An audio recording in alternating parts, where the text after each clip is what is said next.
So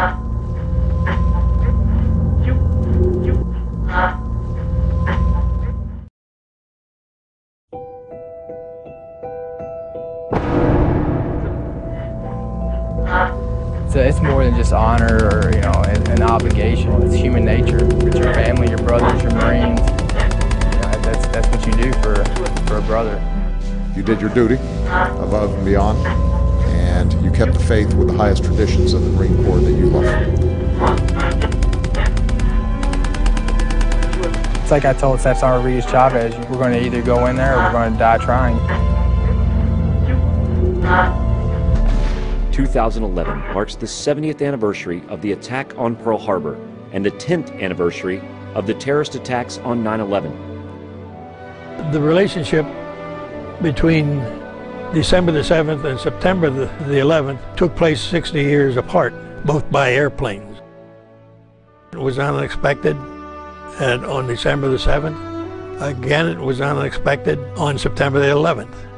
Who would ever think such a thing happening, of all places, the towers in New York? It's unbelievable. Still can't comprehend such a thing as happening. And I couldn't comprehend such a thing happening in 1941. And I had seen some of the most horrible things that a 20-year-old kid couldn't really ever imagine. Now, when you see a ship made out of steel, do you know the hulls of those ships were 6-10-inch solid steel? The Japanese built torpedoes, had wood fins and all, so they float just 2 foot under the water. The harbor was only 40 feet deep. At that time, I was standing guard by the dry docks. Nobody thought anything except it was just a beautiful day.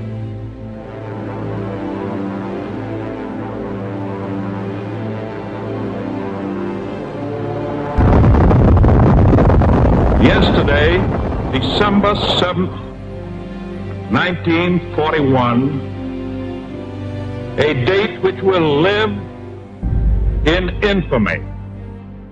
When the dust settled, the Japanese attack claimed the lives of 2,409 Americans and left another 1,200 wounded. No matter how long it may take us to overcome this premeditated invasion, the American people in their righteous might will win through to absolute victory. The attacks on Pearl Harbor ignited a fierce national pride that caused many Americans to want to serve their country. Places like Parris Island, San Diego, and Montford Point all saw large numbers of recruits come to defend their nation as Marines. The devastating toll of these incidents was eclipsed only by the awe-inspiring stories of heroism that emerged from those days, when our nation responded to tragedy with indomitable spirit, unconditional compassion, fierce national pride, and unshakable resolve. On December the 7th, 1941, Marines and sailors not only showed that they were well trained, they embodied the courage and indomitable spirit for which America is known. Storming beaches, prevailing against insurmountable odds, the Marines of World War II showed the world the meaning of uncommon valor. Not until September the 11th in 2001 would the United States see another attack of such magnitude on American soil. This time, the attacks occurred at the heart of New York City, the Pentagon, and a field in Pennsylvania. 8695. Hey, ma'am, how you doing? Are they going to be able to get somebody up here? Well, of course, ma'am. We're coming up to you. Well, there's no one here yet, and the floor is completely engulfed. We're on the floor, and we can't breathe. Okay. And it's very, very, very hot. Hey, 90415. We got two isolated pockets of fire. We should be able to knock it down with 2 lines. They know that. 78th floor, numerous 1045 call horns. Freedom itself was attacked this morning by a faceless coward, and freedom will be defended. In a moment, a beautiful September morning turned into the modern generation's day of infamy. And as with Pearl Harbor, a day marred by tragedy also became a day of exceptional heroism and selflessness. Marines were among the first responders when our nation fell under attack on September 11, 2001. They, along with other citizens, joined the throng of firefighters and emergency personnel risking their own lives to help the many victims. But I remember getting out my car and asking Mom, is everything okay? And she was like, a plane just flew into one of the buildings. The plane just flew into the World Trade Center. I left a clear, sunny day on the Brooklyn side of the city. When I got across the bridge, I was ID'd by the NYPD.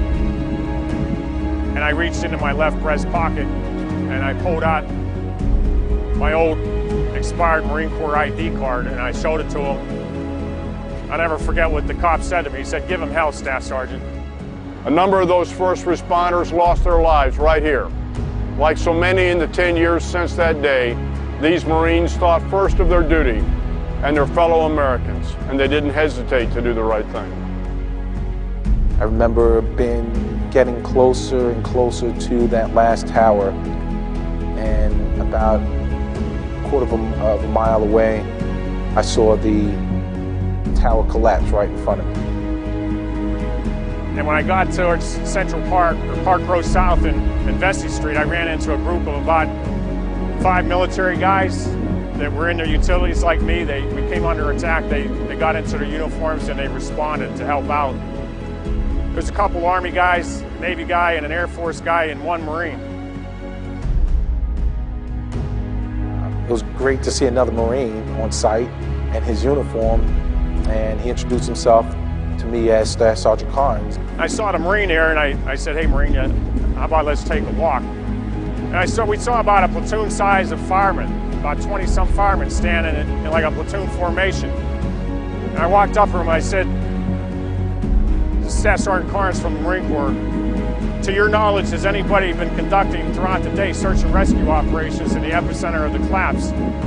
They said, "No, Marine, if you go in there, you're going to die." We could see the 16 acres, and there was nobody in there but us. We started yelling out at the top of our lungs, "United States Marines, is anyone here?" We would listen and then proceed about 10 meters and then stop and yell again. We could hear some muffled cries for help coming from what was once the depression of the South Tower. And I remember yelling over to Staff Sergeant Carnes, "Hey, I think I have someone." I said, "Who do we have down there?" And they said, 2 PAPD police officers. They gave me their names. He had heard us yelling out United States Marine Corps. And he said to his partner who was trapped with him, Sergeant McLaughlin, he says, "Sarge, the Marines are here. We're going to get rescued." He knew that once he heard United States Marine Corps, that they were going to live. Of the many first responders killed, 23 had previously served their country as Marines. I knew 2 of those Marines very well, both assigned to 6th Communications Battalion. First was my gunnery sergeant, Matthew Garvey, who I'd known for 6 years. The other was a police officer who was a legend on a police department, as well as being a first sergeant of the 6th Communications Battalion, Michael Curtin, who both perished that morning. We lost 17 Marines that day. We honor them on our Marine Corps birthday, November 10th. We call the roll of all 17 Marines that were killed, and it's an honor and a privilege to be part of that celebration. In the Marine Corps, like when you go out in the combat environment, you know that your life's in jeopardy. I have to do my job to make sure that my brothers survive, and vice versa. It's the same thing when running into a building, the same thing on 9/11. I'm sure the brothers knew at that particular time that they were not going to make it. But they went in and they did their job, and their job was to get those people out. On the days of both attacks, we saw the best of Americans at home. At that moment, strangers became neighbors, and we were all defined by only one word: Americans. From operations in Iraq and Afghanistan, the stories of valor like Medal of Honor recipients Corporal Jason Dunham and Sergeant Dakota Meyer are examples of heroism that emerged.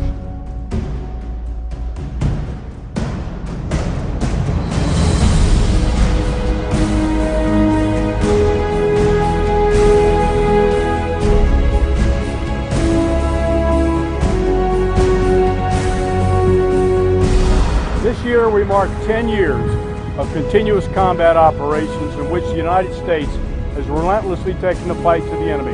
We're going to be here for the people, no matter what it takes. We want to build relations with the locals. It's obviously the key to win the sport. The fighting in the area is getting better, and they only shoot a couple bursts and then they leave because they know we're going to kill them. I don't look back and wish I hadn't deployed or think, why me? Because why not me? I wouldn't want someone else to get injured in my place. So I don't feel bad about what happened. Yes, I struggle like all wounded warriors do, but if I had to go back and do it all over again, I would definitely deploy. You know, I didn't know how past generations of Marines would view our generation until I got off the plane in Bangor, Maine, and it was the receiving line of all your World War II vets and Vietnam vets, but they're clapping for us and calling us heroes. We're not heroes, we're just today's Marines. As Marines, we will not stand down until the mission is complete and our nation is once again secure. The indomitable spirit comes not only from the proud tradition of our nation, but from the confidence that our military forces will ensure no act of aggression against the United States goes unanswered. Sergeant Major Barrett and I stand shoulder to shoulder with each of you. Thank you for your strength, your understanding, and your support as we carry out the mission of the Corps. Happy 236th birthday, Marines, and Semper Fidelis.